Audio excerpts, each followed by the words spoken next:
And welcome back, everyone, to another One Up XP Show podcast. Today is one that I have been waiting for a long time because we have talked about the esports organizations in colleges and high schools, as well as in just esports organizations in general for the pros and content creators. We've talked to the casters, but today we're talking to a different branch of it. We are going to be diving into some of the concept art, the illustration, the graphic design of it all. But first, we got to run that all-important intro. Here we go!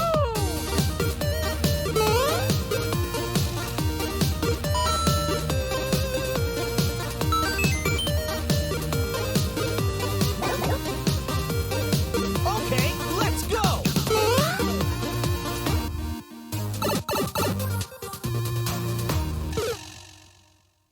Yes, the One Up XP Show intro. Gotta love it, but I still haven't changed it. I'm sorry, Dan. That's my news director. We bring in Dakota Lee. Dakota, welcome, brother. Thank you for being here. He is a freelance illustrator and concept artist. And some may say, what does that have to do with video games? And we are going to answer that. He is a video gamer at heart. I mean, I've talked to him the end of the world and back on video games already, and we haven't even started the podcast. And this is going to be a fun one because you can already see his background, folks.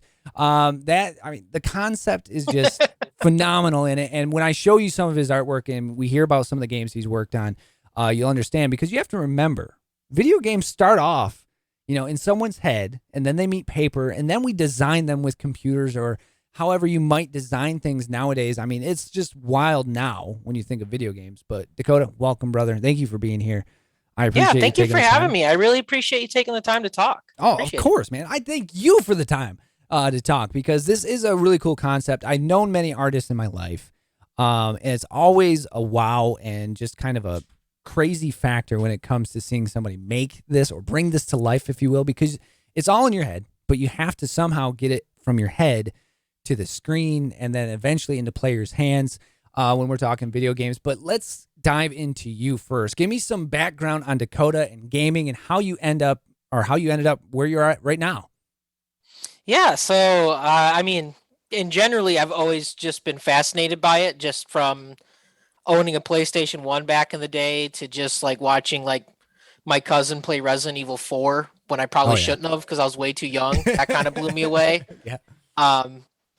So just kind of getting into that really young. And I always really loved it, but I wanted to do other art stuff more, like comics. And right. I didn't have a very clear direction until probably like 4 years ago, when I'm really decided like I want to work on illustrations for games, concept art, design, stuff like that. I kind of got started there. Now, my question, I guess, because first of all, getting into Resident Evil first, I mean, that is great concept art in general, because it's just such a phenomenal series. If you've never played Resident Evil, just sit down, take the time. You don't have to go all the way back to the first one, but even playing some of the new ones now, like 7 and 8 are just so good.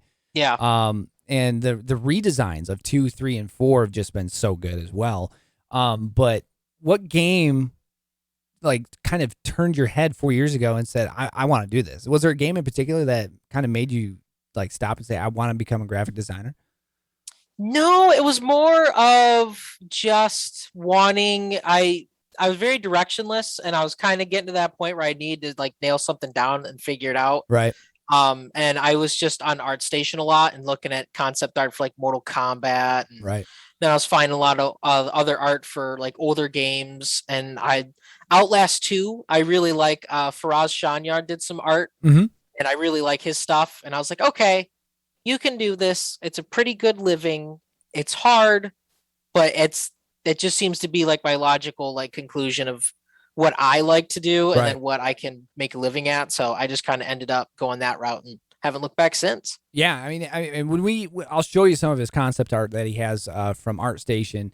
And like you said, Outlast 2, I told him some of his, it strikes me as Outlast, which Outlast, if you have never played, is probably one of the top horror games that I have ever played in my life. And I play scary games pretty much every Saturday, or try to. I call it Crappy Pants Saturday. Only it's not crap, but Crappy Pants Saturday, because there's so many horror games and so many good games out there from indie developers and even AAA titles that are so good. And Outlast is just one of them that, took the world by storm when it came out. But the the concept art in it, and just the play in general was just so good. Yeah, I art was just like, direction's oh, great in those. they really are. It seems like they took their time to the first one, and then when they got to the second one, the art was just even better. It seems like some companies nail it like the first go, and it's just so good that it blows Yeah. your socks off. And it was just a concept that we hadn't played before that was just so well. But let's jump into some achievements and accomplishments, because to be honest, I know you're working on a game right now, right? You're working on the concept art for a game currently, correct? Yeah, I'm helping out on an indie game. So just to kind of give a background of what I've done, Yeah. I'm mostly doing. I'm a much stronger illustrator than I am like concept artist and Okay. designer. Like there's a lot of like old trial and error work that's like hidden on my Instagram. That's just like fumbling around hoping for the best. But I've always had a good eye for illustration. Right. So I've been doing a lot of key art and marketing art. So there's a Okay. company, New Blood Interactive. At the time, they were publishing a game called Maximum Action. I did art for that. Another game called Unfortunate Spacemen. I've And heard of then, that one. I've heard of yeah, and then Unfortunate I've been Space. working with Night Dive Studios here and there on stuff. I Okay. did some illustration work for the System Shock remake and System Shock 2 Yep. Enhanced Edition, and Power Slave, which they just announced last month. Oh, nice. When Which does is that pretty come out? cool. I don't know. They haven't given a release date. I just saw I redesigned the map screen and a couple other things. Oh, the map cool. screen's in the trailer, so they're just kind of cleaning up and making fresh what was already pretty cool, but Right. just needed a fresh coat of paint. Got ya. So Make it make it a little prettier, if you will. yeah, Which, Night Dive's great. I've been wanting to work with them for years, so I've gotten to know quite a few of the team members, and they're an awesome client. They're really cool people. okay, so another question. See, this is what I love about podcasts, because I'm diving into something that I really know nothing about, and now I'm I'm going down the tangents, because how do you get into the doors or meet some of these people to get involved with that stuff? Like, do you meet them at like Comic Cons, or do you meet them at like just randomly online? You just happen to get your foot in the door? Yeah, so for me, I can only speak on personal experience. Right. I really started to realize how great of a tool Twitter is. Right. Obviously, it's God's problems. It's not perfect, but if you tailor it to what you want, you can really get a lot out of it. And it's also like, I genuinely have fun scrolling it, which is weird to say for Twitter. Oh no, I do too. I get lost in it. Yeah, no, me too. There's a lot of fun stuff. But yeah, so New Blood Interactive, one of their really big games was Dusk, Mhm. and which is kind of like a retro Quake inspired Yep. FPS game, but it's I've- just so fun. I've played Dusk on stream, Yeah. which is Nice. it's a great game. Yeah, I dove into that one and instantly fell in love. Yeah, it's great. They deserve all the credit for it. It's incredible. But I did fan art for it like 3 or 4 years ago and posted it on Twitter, and the creators saw it, and it just kind of got the ball rolling. And then last year in February or March, the producer Dave Oshry at New Blood literally was like, "Hey, we need a poster artist for this game we're working on like right now," and it was like a 2-minute old tweet. So I just like slid in, and I had fan art and a portfolio, so he recognized it and recognized my work and kind of got the ball rolling. So, and That's awesome. That's basically what I've been doing for a year, is just fan art of stuff, connecting, talking to people, meeting people, and then all within that same circle, like the Night Dive people know the New Blood people, Right. and so on and so forth. And So just making those connections for myself. Yeah, I mean, that's awesome when you have those doors open for you and you can get your foot in and be able to. I mean, that's what it's all about. When I always grasp the concept of once you're in, you're in. Like, you don't have problems staying in, but the hard problem is getting in. I mean, and that's always, it's the same way with TV broadcasting. It's hard to get in, but once you're in, you're in. Unless you do something horribly wrong, you're always going to be there, or you're going to find some work in it.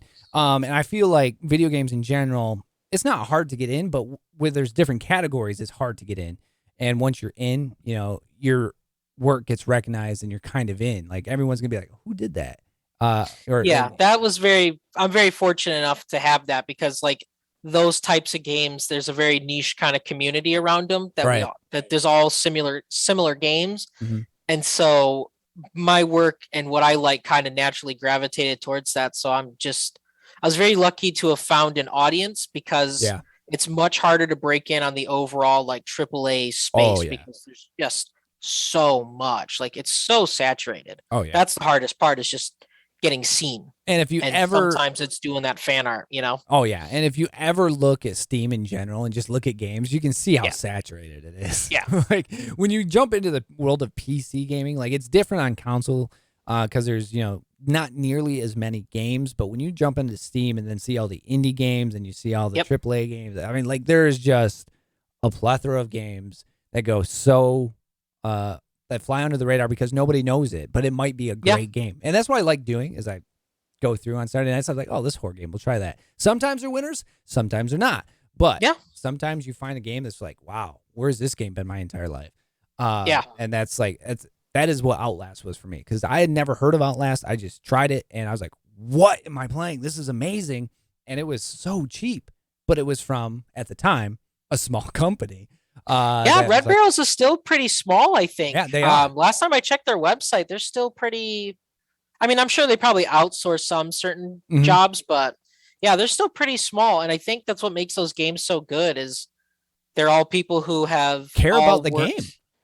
Yeah, they care about the game and they've all worked together. So there's, I think something that people don't realize, and sometimes the reason projects turn out is because there's just a lot of synergy. Yeah. And if you're just really cool with the people and it's, it's a great working environment, that can have stuff happen way better too. Oh, I agree. And then You're all on the same page. And then you can see sometimes when maybe the game gets popular and then some AAA titles try to get their hands on it. You can definitely see the difference between a well-crafted game that takes time that, people care a lot about, and then you can see a game that's maybe not as well-crafted and just pushed out because, they have a time window, if you will, where it's just not nearly the same. And that's what I like to find is those games that they care about. And I believe they have announced Outlast 3. And from what I've known, it's like a multiplayer spin-off thing, Outlast Right. Trials. I saw the trailer at I think it was like last month's PlayStation, or I think it was Gamescom. yeah, I think the pandemic kind of put it back a little bit because I know I've seen probably. tweets about it for a long time. But regardless, I'm gonna give it a try because Outlast has sold me. But oh yeah, absolutely. But I do have to say, one, your parents are in Traverse City. Where are you currently at? Traverse City as well. Okay, yeah. Traverse City. Yeah, I just wanted to say he has local ties here. So anybody that is watching this locally, yes, he is in the Traverse City area. You're not originally from Traverse City, correct? Yeah, so I'm from originally the Temperance Bedford area, Right. and then we moved up here like probably 10, 11 years ago now. So I did all of my high school up here. I went to college in Grand Rapids at Kendall College of Art and Design, and I'm still based up here for now. That's right. You went to TC West. Yep. Which, first of all, I have to go back and I have to say, one, thank you to December Lee, his mother, because the thing is, I wouldn't have known about Dakota Lee if it wasn't for his mother because we have a podcast together.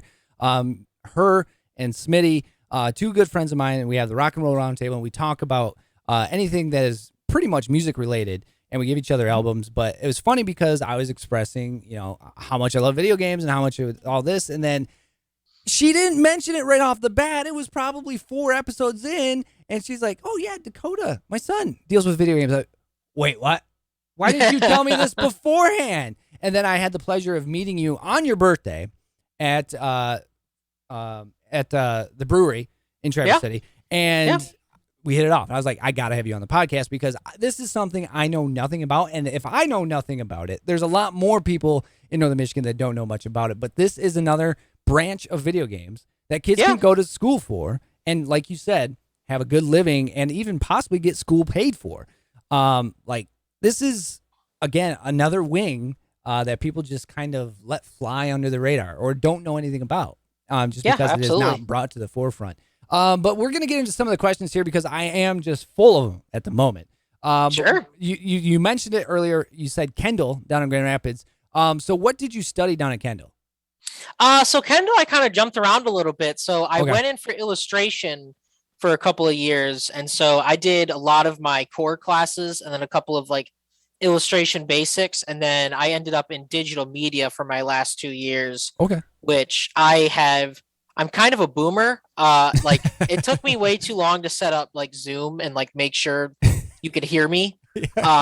So I was really crappy with like Photoshop and just computers in general. So I'm like, okay, I need to sink my teeth into this because I'm not good at it, and I just need to get with the program and just like really sit there and figure it out and just go all in. So I was the same way. When I started streaming, I streamed from my console first because that's all I knew when it came to video games. And streaming was new for pretty much a lot of people at the time. This was back in 2015. And then when I got to a PC, like doors were there, and I was like, what do I peek around this door? And it was like, PCs. I was like, oh, I know nothing about this. And it was something you really kind of have to sit down, and if you do sit down and take the time, figure out about PCs, but everything that goes with it. So I was looking at YouTube content, how to make YouTube content, how to get used to Photoshop and Premiere, and figure out all that on your own.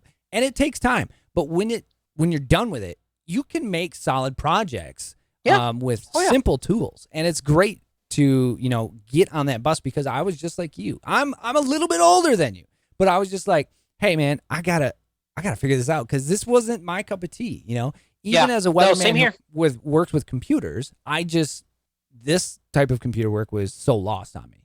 And again, that might be something that kids look into, but digital is, it's always updating. And we'll talk about it with your PC setup, because I know you have a brand new graphics card in there. Yes. But like every year there's something new, and it's like every update there's something new, and it's just something that you have to stay on top of. Otherwise, it's going to be more work down the road, especially if you want to do. And it can make your work, you can make your work like easier too. You know, like sometimes like I had to shell out a lot of money for a brand new setup because I was just working off a laptop for so long. But it's like, you'll make that money back, and like everything is just so much faster now for clients. Like just turnaround, because like I just started a big poster gig with New Blood this week, and it's like on my old laptop last year, like that file would have like burnt out my fans. And now it's nothing. Like I can make every big brush stroke, small brush, like whatever. Like it's just, my life is easier, and I'm more than happy with that. So we were talking about this a little bit before the podcast, just because I know your dad, I know your mom a little bit. I know your mom more than your dad, but your dad is a very talented artist. And he does tattoo work. I saw he did the mural on the back of the brewery in Traverse City. And that was like, this seems genetic, because I know your mom is very artistic in a way as well. I mean, making beer is not is an art of its own. She won't say she is, but she is, because you've got to have a certain, like, you just have to have a certain flair to do beer like that, or even like baking or anything. To me, that's creative. There's a science behind it, but it's still creative. Yeah, you're 100%. But then I asked you, so is it genetic? Where did this all start? And you were giving me a little bit of what you've learned recently, but do you think it's genetic? Where did this all start? I mean, did your dad rub off on you when it came to artistic work, or? I think so. I think I do think I am a product of like my environment. So my grandma, who's staying with us, is also a huge nerd. Like we go to the comic shop still. That's awesome. I love it. And we went to go see a movie like last week still. And like, so my love of movies and nerd stuff like that was encouraged by her. And then my dad loved that stuff. As much of a sports fan he is, he also loved. Like I watched Predator and Alien way too young, but like to kind of like, my mom was kind of mad about it, but to kind of easy goes, no, there's artists make this, and this is all make believe. And so I would watch the behind the scenes on like DVDs and stuff, and they would cut to a guy. I mean, this was back then when you draw on like paper before, and I'm like, whoa, you can get paid to do that? Okay. And so that was always like in the back of my mind, like, say what you will about the 2005 remake of King Kong, but like, there's it wasn't bad. Yeah, I don't mind it. No. And there's like 4 hours of behind the scenes, and it's just all these artists coming up with dinosaurs and cool jungles and temples, and I'm like, okay, there's something to this, and there's just something to this, and so that was always just in the back of my head, and I was always drawing, and it's always in the back of my head, because right here on my wall, which you can't see right now, Dakota, but I have all the Back to the Future posters. And the thing was, like, I was enamored with that as a kid because I saw the concept art. I always saw Drew Struzan did those posters. Those are awesome. And you know what? That last one, my third one, you can't see it right now, unfortunately, but that one is signed by him. Because that's great. And nice. And then I'll show you after the show. My wife, so the story on this, and actually I haven't told this on the podcast yet. So I have all the Back to the Future posters, which is my favorite trilogy of all time. The Back to the Future one, the small poster, the first one, my sister got for me from Universal Studios. I was like, oh, that's pretty cool. I'll frame it and put it up. And then I was like, the second one's my favorite movie. Don't hate me, but the second one is my favorite movie. I just love that movie so much. And my buddy that I did a podcast with back a few years ago got me a bigger Back to the Future 2 poster. So I was like, all right, now I need the third one. And nice. I was like, okay. So my wife, I sent her a Facebook post. They were doing a limited run. No, she sent me a Facebook post. They were doing a limited run of the original artwork signed by him, the guy who created it. And they were doing 500 a piece for each one. And she's like, which one do you want? And I was like, Back to the Future 3. She originally got me the original art, which is completely different from the other two posters. And it's like in the desert, just Marty and Doc. Yeah. And he signed it. But I was like, and I was like, she's like, oh, they're all out. I was like, oh, the dark one. She's like, oh, no, that's still there. And so I was like, what did you just buy? And then so she gave me the black, the one that we know that's on all the movies, the three with a teacher and then Doc and Marty and the railroad tracks and the dark behind him. She gave me the other one for Christmas. She's like, I originally bought you this one because I thought, like, I didn't think you would care. But it's the original one, the same size. And they're monster sizes. But those are decent size posters. I was like, that's wild. I didn't realize that there was a concept art to the third one that was desert style. But they were like, that doesn't match the other two movies. We need it to match the other two movies, so they changed it. But I was really super shocked and surprised that it was. I was like blown away. But I was like, that is my my movie memorabilia, because as a kid, I was always enamored with their concept art of Back to the Future, because they, all like most movies do, they lay it out and they draw it and then they bring it to life. Jurassic Park was another one. As a kid, that was a huge movie for me because it was like the first PG-13 movie that I went and saw. I was 10. But the dinosaurs were so realistic and that movie was so real. Oh, yeah. And they have to, plan all the concepts and draw all that up because, and you have to have some mechanical design backgrounds because it's, you can design all the dinosaurs, but then that was before CG was the whole thing. So they had to build the T-Rex heads, the hydraulics, so there's a lot of drafting and planning that goes into that before he can just like make a T-Rex head. And Steven Spielberg is just, he wraps himself in these movies where they, like Jaws, when they had all the Bruces for the actual sharks. They were actual, back before CGI was really a thing, they actually had to make, these villains, if you will, which has always been so cool to me. Like E.T. They actually, E.T. was real. He wasn't fake. So it's just, I'm always blown away when I see the concept art. So I'm getting so sidetracked. But you said you saw a movie last weekend. What movie did you see? We went to go check out The Night House, directed by David Bruckner. Night House? I haven't heard that one. So David Bruckner did a movie called The Ritual on Netflix. Yeah, I've seen that one. Yeah, so this is his next one. It's kind of not saying too much, it's kind of a ghost movie type horror movie thriller. Yeah. So this lady's husband dies and she's alone in this house and things happen. It's basically the most basic thing I can say about it. We're big horror movie fans. We went and saw Candyman. I haven't seen that yet. Oh, dude, it's so good. Jordan I heard it was Peele, really good. Jordan, all I'll tell you is he takes what's so good about the first one, which is the story. The story is great in the original. The problem is the movie itself just wasn't, phenomenal. It's early 90s. It's early 90s horror. But he takes that story and brings another reincarnation of Candyman. So it's not a remake. It's just he takes a story from the first movie and kind of reinstalls it into modern day. And it's so good. Phenomenal. I highly recommend you see it. Nice. But yeah, we were blown away by that. But Malignant, on the other hand, it was like, Oh, see, I just watched that last night, and that might be my favorite movie I've seen all year. Really? See, and we're going back and forth with movie critics that we have for friends, and I was like, to be honest with you, the acting is what kind of killed the movie for me. The acting wasn't great. Oh, yeah. But that's the shots were phenomenal. I was like, and I don't even want to say anything about it because I saw the trailer at the Night House and I'm like, this looks terrible. I have no interest in this. Right. And then just some buddies on Twitter and like other artists were like, this is the most bonkers movie. I can't believe a studio gave James Wan And that's why I think millions the of acting was dollars. so bad, because nobody gave the script a chance. I think part of it is intentional because it It might just be. like it's like the lighting and everything was so intentionally hokey with like the stingers. I'm like, Yeah. this is so 90s, early 2000s, like Saw. 13 Ghosts, like House on Haunted Hill. It made me think of Saw. You know how cheaply Saw was in some of those Yeah, scenes? and that James was Wan him. did Saw. Exactly. That was him, you know. And that gave me those Saw vibes, but also gave me the steampunk vibe with the music and stuff like that too. Yeah. But we're There's some basket case in there. It's great. Yeah, I think if you're like a super horror nerd, you'll love it. I think general audiences might be weirded out by it. Correct. But that's fine because I mean, that's what those movies are meant to do. Yeah. I think he literally directed Aquaman and was like, okay, I made you $1 billion. I want to go make my can I go make my weird thing before I make Aquaman 2? And the studio's like, I don't care. Yeah, go do it. Yeah.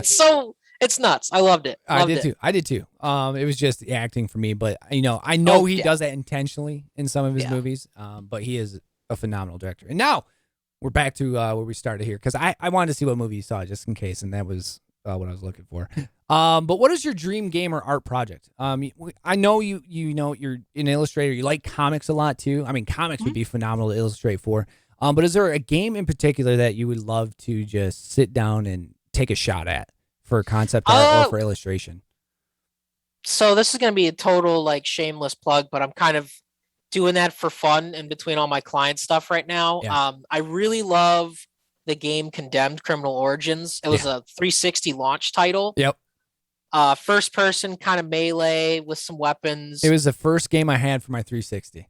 Nice. That's awesome. So yeah, I literally was just tweeting like a month ago, just ideas. I'm like, I love Resident Evil, but there's not a lot of like straight go for the guts horror games anymore. Like, and Condemned, I played that again recently last Halloween, and that is like just like the urban decay, the darkness, the just people are just crazy and you don't know what's going on. So I was like, okay, if I were ever someone was to give me a blank check to do whatever I wanted, I would do a Condemned manhunt kind of first person melee kind of game. And just really like don't pull punches, like really get gnarly with it. So that's what I'm doing for fun in my spare time, basically. And I love it because it really is great concept art. Trying to pull it up here.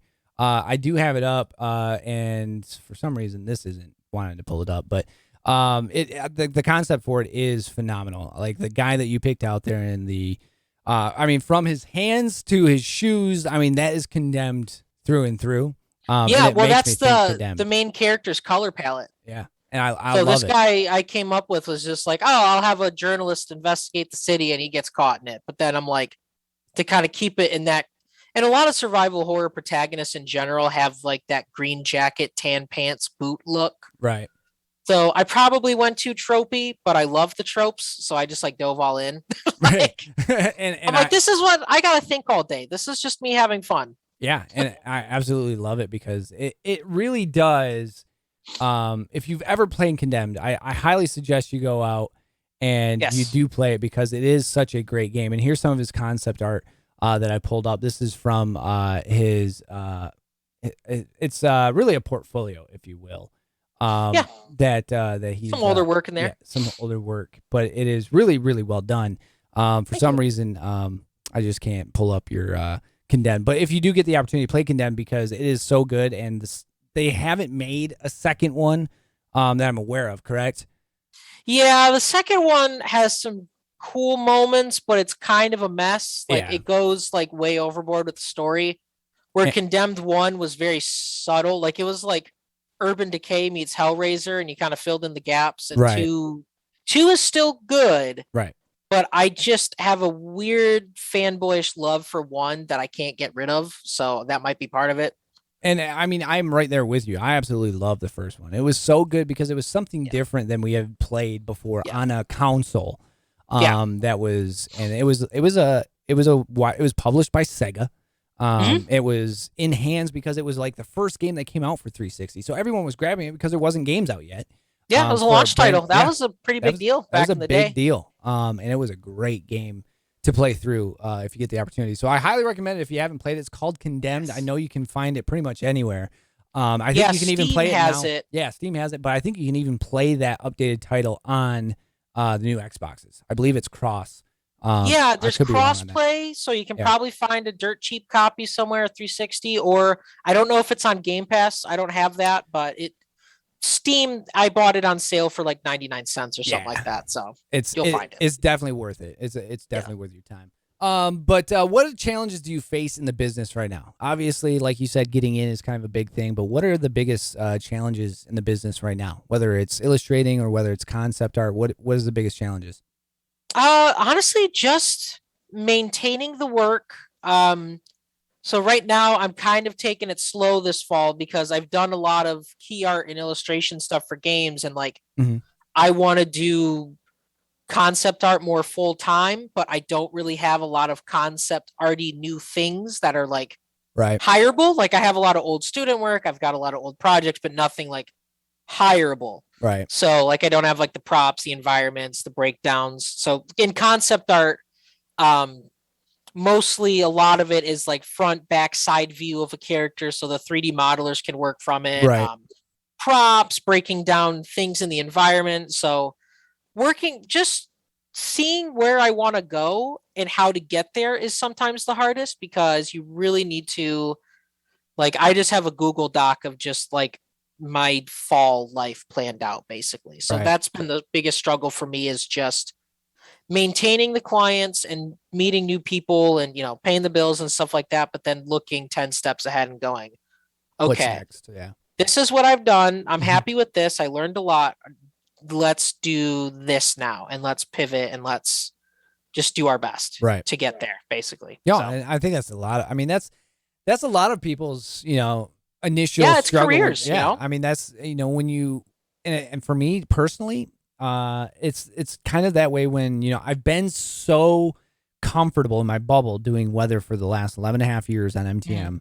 And then, I have been playing video games for a long time, but I've been getting more into video games the last 6.5 years with streaming and then yeah. being a part of an organization, being pro, being a manager. And then it's like, I'm getting out of my bubble. I want to pursue the video game thing. I want to make a show for it. I want to do these podcasts. I want to do all this stuff. And I know it's not necessarily such a leap of faith as other people would be taking, but for me, it's jumping out of that bubble. I mean, Yeah, absolutely. it's something that is brand new to you. You have to kind of figure out how the things are going to break down. And yes, one thing might not go right. You're like, well, we can build off that or we can Yep. change this a little bit. So there's different things and it's really a big learning process. But that, like you said, that's a career in general. Yeah, So, I mean, just planning 5 step Yeah. ahead while you're working on your one step right now. Right. Basically. exactly what it is, And sometimes that is just, it overloads the brain a bit, if you will. But Yeah, I absolutely. And then just personal stuff. I mean, like I've been very thankful that like the past year, like I broke in. yeah, But now I'm like, okay, like I stagnated, personal stuff came up. It's like, okay, Right. fall is like my season. Like let's plan let's this and hunker down. Yeah, let's hunker down and push ahead. So Yeah. yeah, that's I pretty get- much it. I get that. How often do you stop and just enjoy the game of the art, or like game A lot. game for the art? Yeah, I mean, I can understand that. I bet you like there's like those cut scenes or when you're in a game where you just look around and it's just a massive world and you think Yeah. about all the time that went in to make that. And what rings to me is Destiny because the raids were just so fantastically huge. Or any game that has a raid of some sort. When you have a massive world like that and you can see every minor detail, it's just like you sit there and you look for 5 minutes. It's like, wow. Look Yeah, at this. and really, I don't really play a whole lot of games much just because I'm so busy. Right. So a lot of the times I end up on ArtStation or like next to me I have like a huge. I'll actually grab this and show. So for example, I love Metal Gear. Right. I don't have time to play Metal Gear all the time, but I'll get. Oh no, I can't show it. There we go. Oh, there it is. I'll get the giant book of Oh, yeah. all of like the art basically. That's And cool. just get books and study and go on ArtStation and just kind of see how the sausage was made. So that's where I get most of my enjoyment now is That's just awesome. from that. It's, So, I mean, it's essentially like deep diving into a game. Yeah. You're just doing it the other way with, more of the creation of the game, but you're taking that and then you're like, all right, now I'm going to put it over here and learn it that way. Whereas, somebody picks up a game that's already made, you're like, oh, I'm going to grab this and I'm going to watch this. And then somebody will watch a streamer and be like, all right, I'm going to try it over here. So it's the same way of, learning the craft, if you will, just kind of a different avenue. I can say for me, I have to ask, what's your favorite comic?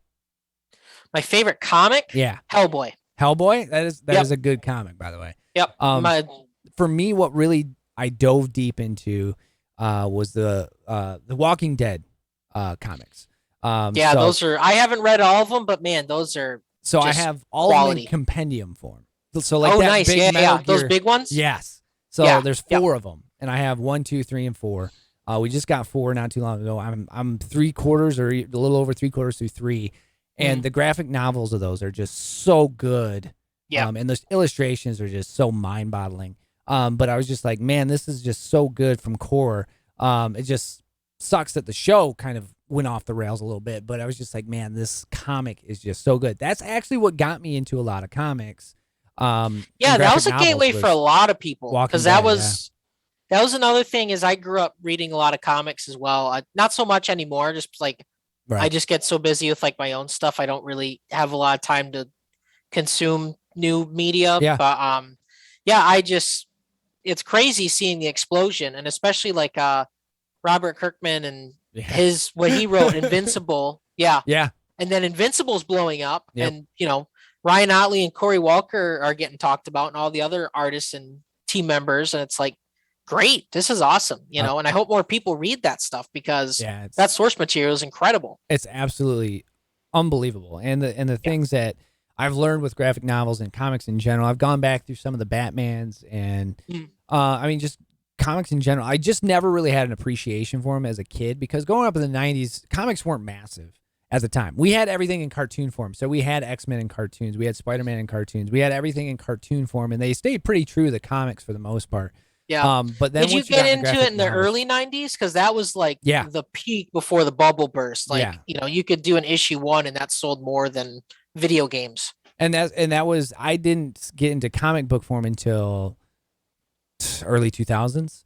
Oh, gotcha. Okay. So for me, it was all, I stayed tuned to the cartoons. Because the X-Men cartoons were, massive. Those are dope. That was Fox 33 in the morning for me, and they had Spider-Man, and like they had all of the main comic lines for pretty much what I was interested in, but in cartoon form.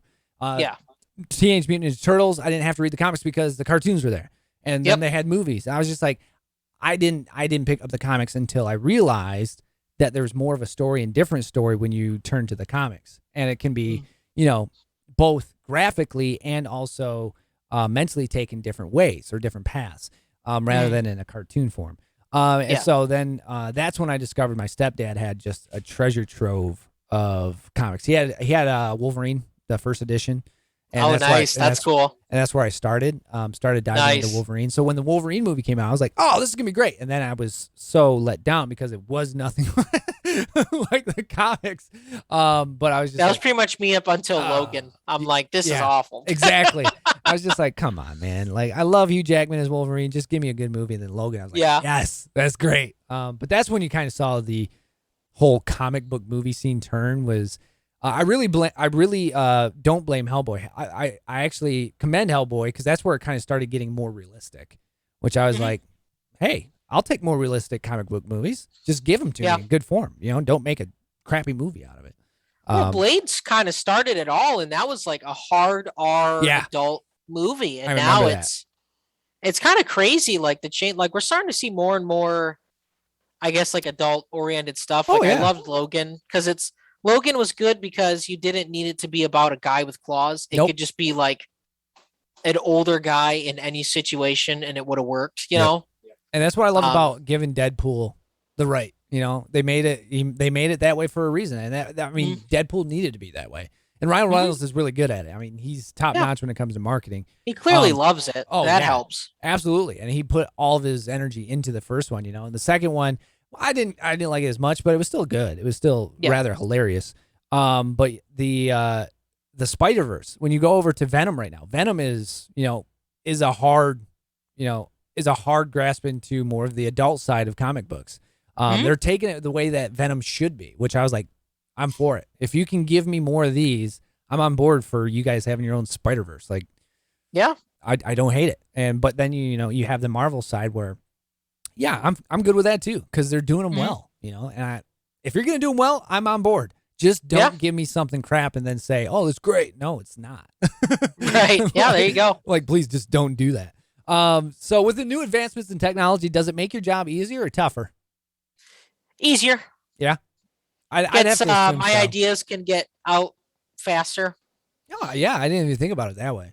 I was thinking 3D more, is huge. Yeah. I'm still kind of in the infancy stage of really grasping 3D, but Blender's a free program, and I can set up any scene or illustration. I just need to get better at learning the tools, but I can pump stuff out way faster than if I had to hand paint everything.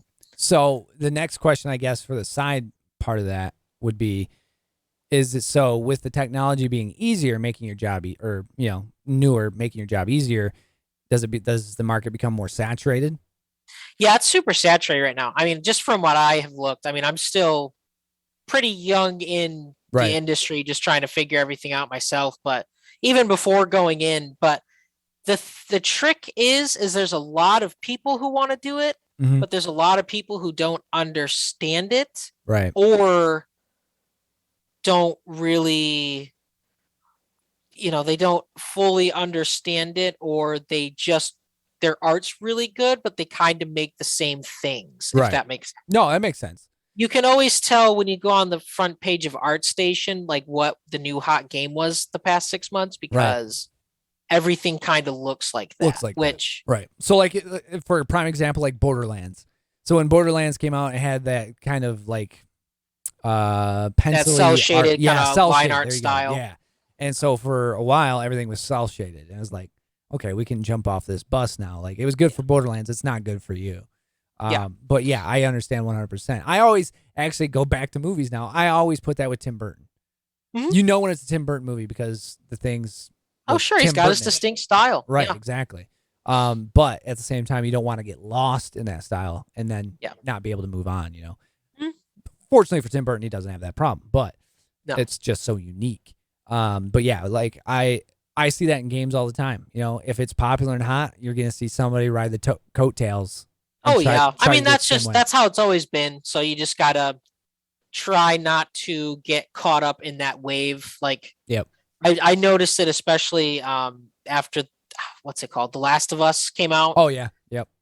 There's a huge boom, and I noticed a lot of post-apocalyptic stuff, a lot of overgrown highways and buildings. And, it can be technically great, but we already kind of have that, So you just need to try to stay within that industry, but also try and do something a little bit different, or just find your own niche and don't chase, if that makes sense. No, it makes 100%. I agree. Yeah, because like you said, when something releases, it seems like there's 4 or 5 games that come around it that release, and it's like, wasn't that the exact scene in that game? Like, oh yeah, yeah, everybody. That's how it's been. Yeah, everybody kind of seems, and it's just which one will take off or which one will hit harder. But it just seems like somebody has the idea, and then everyone else like, oh, cool, look at this idea. And it's like, oh, it's hot for that second. So you see it in many game titles. But yeah, I feel like that's something that is just, I mean, it's not only in video games. You see it in movies. You see that, whatever's hot. It's everything. Yeah, whatever's hot. You're gonna, like, music does the same thing. I mean, you could go to any art form, I think, and say, if something's hot, you're gonna see someone that's going to be.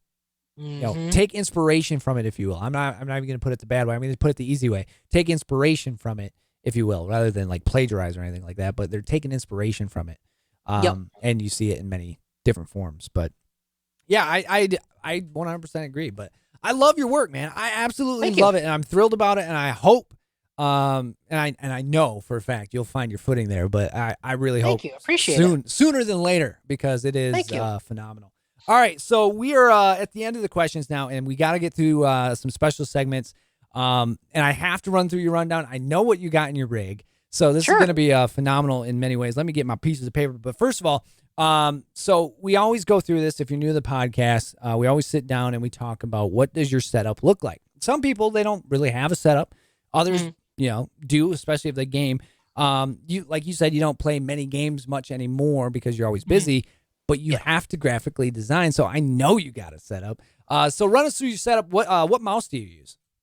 I kind of went basic with everything. I just have like the Razer Death Adder, I think is what it's called. Good mouse. I got that. I got the HyperX Alloy keyboard. I liked it because of the keys, and my laptop. I was working on a Surface Book. When I was trying to learn Blender, Oh, really? It kind of stunk because I didn't have a number pad. So, Right. Just having just a nice like big keyboard is just already awesome. Oh yeah, I agree 100%. But I mean, Death Adder. I mean, that's a big mouse. I love those mouses. And I know a lot of pros. It's working great for me. Yeah, they're great mouse. They're great mice. I was kind of turned off for a second because I'm not really. It seemed like Razer was from the outside looking in. Right. I'm like, oh, it's the gamer gear with all the lights. I'm like, I don't want any of that. I just want something that works. Yeah. But then, like, you really look at it and you look into what makes it so good. It's like, oh, it is worth the price and it is worth, what it is. It's just marketed a lot and it just happens to be really great. So I bought in and, I've been using it. I'll use all my new stuff for almost 2 months now and it's working great. So I can't complain. What do you use for monitor? Monitor, I went with the Acer Predator. It's an ultra wide it's a flat ultra wide. Yep. I just wanted a bunch of screen space for work. Oh yeah. It was going to be cheaper or more expensive to get 2 monitors, and it was cheaper just to get one big ultra wide. So I usually have like my Photoshop or Clip Studio in kind of the center, right? And then on both sides, I can have reference or YouTube or anything, and it's everything I need. It's perfect. Without having a bunch of wires. That is true. Yeah, I 100% agree with you. Wires, man, they're the death of me. PC specs. Now I know this is where you got some hardware to talk about. What do you got in your PC, brother? I don't have the full list next to me, but I somehow got a 3080 in this thing. I went through Artesian builds. Yep. Just because I didn't have the time or patience or energy to hunt down parts and build and stuff. So I 100% agree. I mean, Artesian builds, 3080, i9. I was just turned on to Artesian.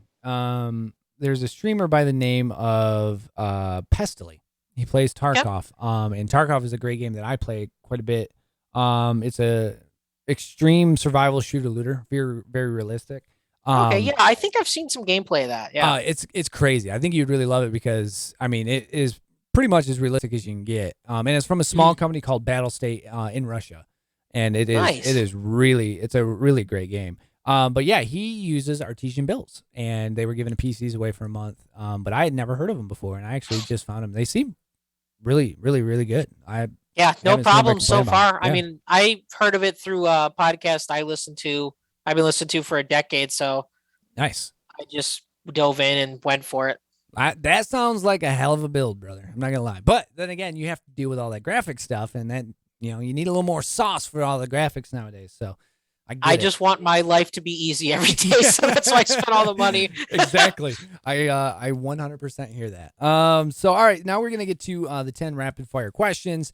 And again, I have always said these were 10 rapid fire in a minute, but again, these are just such random questions that everyone likes to defend their answers. So these are just random questions. I promise you it won't ruin our friendship. But these are just some good old fun questions that you can answer how you will. Favorite platform or console? Like ever or currently? Ever. PS2. PS2. Good console. I had that one for, years. Too many good games on that thing. Oh, there's so many. It introduced Rock Band to the world. Or not Rock Band, but Guitar Hero. Yep. I mean, that was Metal Gear Solid 3. Metal Gear Solid 3. I went through the Tony Hawks on that game, I believe. Yeah. Or on that machine. All the sports games. Grand Theft Auto 3 was introduced on that. That was the third person or first person Grand Theft Auto. which Sony changed it. platformers were great back then too. I mean, Ratchet and Clank started on Ratchet there. and Clank, yeah. Sly Cooper trilogy is probably my favorite games ever. Jack and Daxter trilogy. Oh yeah, Jack and Dax, that was a good one too. Yeah. Yeah, that I mean, and they brought the analog sticks. hmm I mean, yeah, there was just so much about that platform that just changed the way the game was played. Yeah. I love that one. I love that platform. It's second on my list because Xbox 360 is number one on my list. I mean, I loved my 360 with my friends, but if I'm thinking of like longevity in games I still Right. go back to, like I still play Silent Hill 2 every Halloween. Oh Like yeah, I'm gonna that's play such a good again. game. Yeah, that's Yeah. such a good game. Silent Hill, I mean, is forever right up there with Resident Evil. I was like, they Yeah. came out at the same time, but they were just such different games. Yeah. It was Both are just- great in their own oh, way, oh, which is yeah. nice. Favorite game of all time? Oh. It's a juggle between Resident Evil 1 remake on Mhm. the GameCube and then Bloodborne. Bloodborne. So Oh, that's those a are good one. tied, just depending on the day. Yeah, Bloodborne is a great game. Resident Evil 1 was just such a new way of doing things. Like, Yeah, and there's Resident Evil 1 is cool, but I can't think of many other remakes that make the old game like did you I play don't even want to touch one. Did you I want to play play the remake when they had it on Steam? Because they just released the remake of 1 for Steam. Yeah, they released on the same time as PS4, so I played it Okay. on the Wii first, Okay, got you. and then like the year I went to college, they put it the HD Resident Evil 1 remake. Yep. That was a GameCube port on, and then I played it the most on there. Got you. Yeah, it's the best horror game ever made. Oh, it's just so I don't think good. there's anything better. I got that for PlayStation when it came out on my birthday in November. I went out and bought a PlayStation on my birthday, and Nice. I got Resident Evil because we had rented it from Family Video. We rented a PlayStation and Resident Evil. Nice. And we were just like, what is this game? It was just something so new that we had never seen before. We're like, this game is phenomenal. And then they for switched it up. 1996, that was groundbreaking. And then the remake, same director, Shinji Mikami, he came back and said, I can do it better. And he did. Yeah. Like, that's crazy. And like, I don't see that really happen. No, you know? You don't. And the thing is, they've done so much fabulous work with that. Rather than try and pump out games and half-ass games, they've gone back and remade 2, 3, and 4 even better than what they were before. And I was just like, how is that possible? It is just so good. And then 7 was a brand new chapter, a brand new start to Resident Evil. And then 8, Village was just so good too. I absolutely Village was loved fun. Village. I loved it. I binged that in a weekend. That was a good time. I did too. I loved it. I loved every second of it. I was just like, Yeah. this is what Resident Evil does. I can sit here and play these games and just love every second of it. Absolutely, yeah. Oh, I could talk about Resident Evil forever. Go-to snack while working or in a session gaming. Okay, so if I'm being terrible, probably a large bag of Chex Mix or extra toasty Cheez-Its. Yep, there you go. Cheez-Its is I've had Cheez-Its said several times. Yeah, I'm a carb king. Like, Yep. that's all I want when I play games or if I'm just like painting for fun. Yep, you nailed it. Favorite TV show / movie of all time? If we're going TV show, it's a toss-up between Twin Peaks or Always Sunny in Philadelphia. Twin Peaks, man. So did you see the remake? Oh, I watched it every week. It's probably like some of the best media I've ever consumed. So which one's your favorite, the original or the remake? Because the original was only a season old, right? They took it off two after seasons. 2 seasons. But season 2 was a train wreck because David Lynch left. Oh, okay, got it. So parts of season 2 are incredible, but Right. season 1's great, Mm-hmm. and then season 2 is mostly a train wreck. But Twin Peaks: The Return, Yeah, every time I think about it, and every time I'd watch an episode that week, I always just kind of shook my head and couldn't believe that's like a thing they let him make. right. So I think I have to pick The Return because Okay. every episode was just like mind blowing to me. Gotcha. What about a and if movie? we're movie, I'm looking at my 3 shelves of movies right now. Man, that is tough. It is. I don't know if it's my favorite of all time, but I'll give you a couple. Evil Dead 2. Yeah, that's a good one. probably it's a toss up between original 1954 Godzilla, the Japanese version, or Yep. Shin Godzilla. Oh man, that's so hard. Holy smokes. I have so many movies I love. That's the hard part, which is a good thing. Now, tell me this. I'm just gonna throw this one out there, and I'm gonna put this on the Dakota scale. We're calling this new segment called the Dakota scale. All right.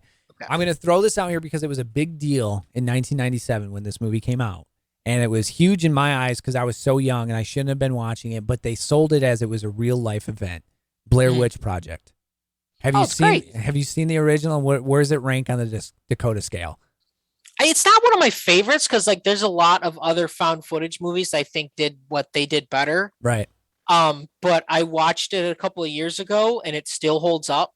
It's just this slow, kind of creepy descent. Jump scares are fun and like I love loud. Like I was like yelling at my TV last night watching *Malignant*. I loved it. It was great. Yeah.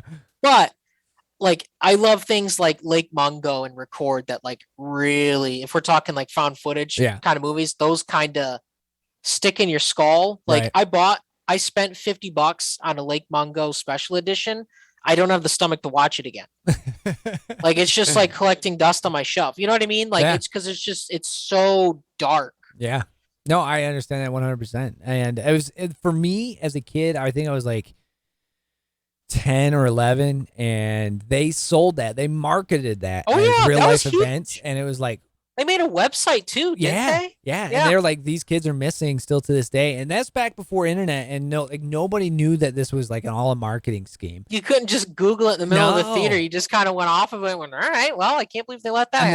And I was like, this is true, and like my dad was like, no, this isn't true. It can't be true. There's no, it can't be true. Like, that's like a special place in culture that is just like we'll never get back, and it kind of stinks. But it, you know, it's also like a nice little time capsule of where things were. Yeah, and that movie cost like $30,000 to make, but made like hundreds of millions of dollars because it was huge of a smart marketing scheme. And then the second one was like I can't say I hate the second one. It's terrible compared to the first one, but there's a special... I'm entertained when I watch it, but I don't know if it's good. Exactly. But I'll still watch it. And I mean, there's a special place in my heart for the second one because they tried so hard, but it was just like, you shouldn't have done that. And then the remake, I actually didn't mind the remake either. The remake was pretty I haven't decent. seen that one yet. I heard mixed things. I just got busy. It's on HBO. I should probably give that a watch. Yeah, it's not bad. It's not great. It's definitely not up to the standards of the first one, but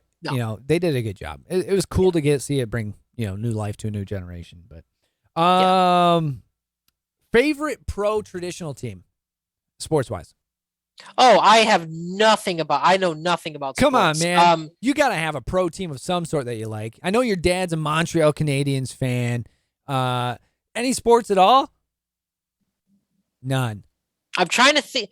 I'll just say Montreal Canadiens because when my dad listens back to this, that'll make him happy. So the Montreal Canadiens. That boy. Go Habs. There you go, Ram. He's a Montreal fan. Cat or dog person? I can already know this is a dog person. Dog. Yeah. But I mean, I love my cat too. Oh, yeah. We love cats too. But I mean, like, if we had to go with one or the other, it'd be dog. First car.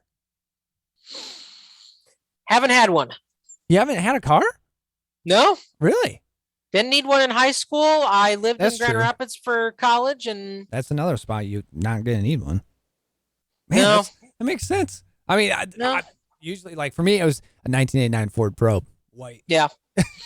But then that's the next on my list for early next year. I spent as much of a car for my PC setup for work. So let me change the question then. Dream car. Oh man, I don't even know that either. I'm so like traditional things, cars and sports, I have like no interest in. Right. But like, so is there a car that like just tickles your fancy though? Okay, if we're just being a nerd about it, I would drive the Interceptor from Mad Max. Oh, dude. I mean, hell yeah. But that's me being that's me being a dorky nerd, but yeah. Like Tesla? No, nothing. You know what? Whatever's in my budget when I get one early next year. And I'm not gonna lie, works, Dakota, that is a great way to go about it though. You know, not have that high or expectations of it, but you know, just get what you can and do what you can I'm with it. too pragmatic to a fault sometimes. Like I'm that way where I'm like with my PC, everyone was freaking out about like my friends like me having a 3080, and I'm like I don't even know how many games I'm going to play on this thing, Right. but I just want the overkill so my life is easier day to day. There you go. Like that's where my brain's at right now, is just making everything go smooth. I like it. All right. So another question here, and you said you watch Twitch, right? Quite a bit. YouTube, Twitch. Yeah, a little bit. Yeah. What streamer do you watch most? I don't really watch a lot of streamers, but when I do, so they're originally Best Friends Play. Mm-hmm. Yeah, And then that was my favorite. I spent a lot of nights drawing and just having Best Friends Play like that's awesome. LPs, Let's Plays on loop, because they played the games I wanted to see, and everyone else was playing whatever was hot at the time. Yep. And so they all kind of split off and did their own thing. So like Wooly streams, I'll watch him play fighting games. Pat streams, and him playing games is hilarious. Because he's just like a small gremlin like me, so I can kind of relate to that. Right. Maximilian Dude's awesome. Yep. He's just so positive. Yeah. And just like the energy he brings, like it makes me want to play video games even if I can't at the time, you know. And that's what makes, I mean, that's just a good sign of entertainment is when somebody can take what they're doing and instill in you the positive energy to go do it. It's just like, and I mean, I get it all the time from watching streamers or pros do it. I'm like, oh, I'm going to go play that game. And then I'll sit down and play that game. I'm like, why did I play this game? Like, I can't do what he's doing by any means. But all right, number 9, this is kind of out of left field. Would you rather be attacked by one horse-sized duck or 100 duck-sized horses? For the comedy, I'd want to fight a giant duck. Because you just have to like Dark Souls roll and stay locked on, and that would be hilarious to me. Yep. I like and that. I'm 5'2", so like being small and fighting a giant duck. Yeah. Like I'll probably die, but whoever's there, that's like better than a comedy show. You know? Yeah. Like you're 100%. Just seeing this small man like leave the comic shop and like get attacked by a duck. Like, I don't know what more you want. A horse-sized duck at that. Yeah. Yeah, absolutely. For the bit. Hey, just for the bit. I'm not going to lie. That's probably the most unique answer we've had, because for the comedy, you put that in there first. Everyone's else. Yeah, like I know, like I'm not big and tough. Like I'm going to have a hard time, but if I'm going to go out, I'm going to like make someme's day. And everyone else sits here and contemplates, if there's 100 of them, I can climb a tree. And then I was like, oh, I'm gonna horse whisper that duck, and he's like, for the comedy. I contemplate all day for a job. Like all I think about is like work or things going on. So like when I'm not like on the clock per se, I'm like, what's funny and what's gonna make me laugh? I don't really care. I don't want to think about it. Love it, dude. All right, last one, and then you're off the hot seat, brother. Number 10. Anywhere in the world, where are you going? Oh man, that's a good one. I probably wouldn't mind visiting Ireland. Yep. That'd be pretty cool. That'd be a good one. I like the overcast and greenery. Like I would want to get like a really nice camera. That'd be a good place for photo reference. Yeah. Japan, I've never been able to go. One of my best friends lived on an Air Force base in Japan. Yeah. And he's back in the States now, but I just could have never gotten over there, and I'd love to go with him to go. Like I want to stay at the Godzilla Hotel. That'd be sick. One of my buddies that I was a manager with and still buddies with lives in Tokyo. He's from New York, but he met his now wife while in school, and she's from Japan, and they got married. They live in Tokyo, and he loves it. The biggest problem is he misses family, but and getting back home is not cheap. But he said, he absolutely loves Tokyo. He loves Japan, and he's like 6'6". I was like, dude, you must stick out like a sore. That city is not designed for him, dude. Not at all. Oh my gosh, like, I would thrive. Oh yeah, you would. You'd be right up like there. Hamster tunnels around, and I would be just fine. What was I seeing? I think I was watching a Travel Channel special. And Japan has those, Tokyo high rises for hotels where they just literally have like a drawer that you sleep in. It's like a tiny room, and it's just this little drawer that you pull out, and there's a bed. It's like the tiny house edition, but hotels. I was like, man, that's wild, dude. I couldn't. That's imagine. like too dystopian for me. That's like Blade Runner nightmarish. Like, right. I still would want my space a little bit, but I don't mind like the tightness of everything. Because my best friend lived there for years, and he's like, yeah, it's kind of crazy going to Tokyo for weekend trips, but it's like everyone just kind of respects each other's boundaries for the most part. Right. When it comes to just like getting on trains, waiting in line, crossing streets. So he's like, it's chaotic, but also you just go with the flow, and it's completely fine. Yeah, organized chaos. Yes, it's not like walking downtown Traverse City and you're No. like dodging people like meandering. Yeah. I couldn't do that. Like, That's exactly what it is. Yeah. It's 100%. That is Northern Michigan. you're just dodging tourists, which, hey, I'm glad they're having fun. Oh, yeah. But I also want to get my coffee and go home. Yeah, please. You just get out of the way. Yeah. But Dakota Lee, you are now off the hot seat. Brother, pump your socials. You have Instagram, Twitter. Where can people find your work? Yeah, so let me make sure I remember my usernames because I'm an old man at heart, basically. But yeah, I'm on Twitter a lot of the times. Just Dakota Lee. Look up my name. Tattoo Kid 714. Yep. Instagram, same thing. Look up my name. I'm not very professional, so my profile picture is Hellraiser. Pretty easy to find. Or it's his puppy. Yeah, I mean, Twitter is my dog, or Hellraiser for Instagram. I just made it easy. He's that easy, folks. But thank you again, man. I really appreciate your time. Again, thanks for having me. I you appreciate gave us that. insight into a world that a lot of us don't know, and we appreciate it, man. And we wish you nothing but the best on your adventures, dude, into illustration and game design, whatever it may be, man. We wish you all the luck, and thank you again for giving us your time. Yeah, thanks for having me again. I appreciate it. Thank you.